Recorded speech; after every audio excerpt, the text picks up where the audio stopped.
Paano yung pag nasa sala ka, tapos yung katabi mo, panay galaw talaga di mo na makontrol? Panagalaw. Oo. Ano yung, hayaan mo na. Take note, sa sala, hindi ka pwedeng magbawal. Yun na nga. Habang, halimbawa, katabi mo, siyempre, bagong yakap sa Islam yan. Hello. Tapos nagruruko. Mamaya ka na magtawag, nagsasala pa kami.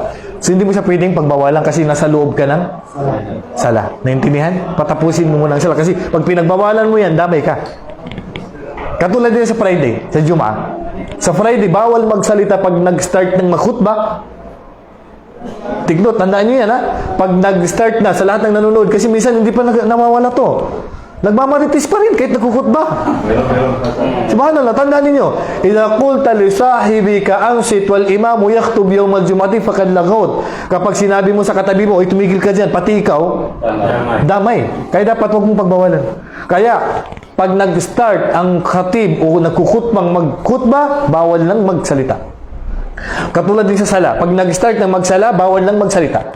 Na salita ng mga tao. Hindi pinahintulutan yung sa loob ng sala. Masisira ang sala mo. Kaya kung may maggalaw na galaw dyan, tapos nangangamoy pa yung kilikili, at talaga magtitiis ka. Kailangan mong, kaya damay-damay na eh.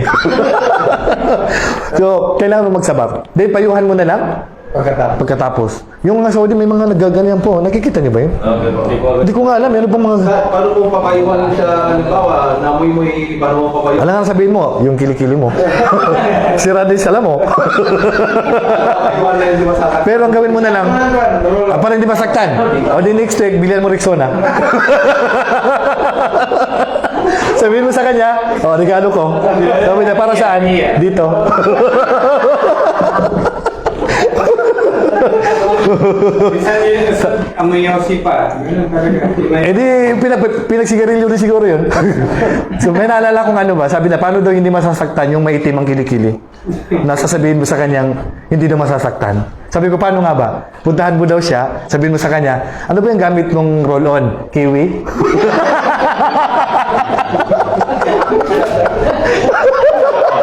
Hindi, mas lalo nasaktan yun. Okay. Okay, so tapos na, meron pa, sige.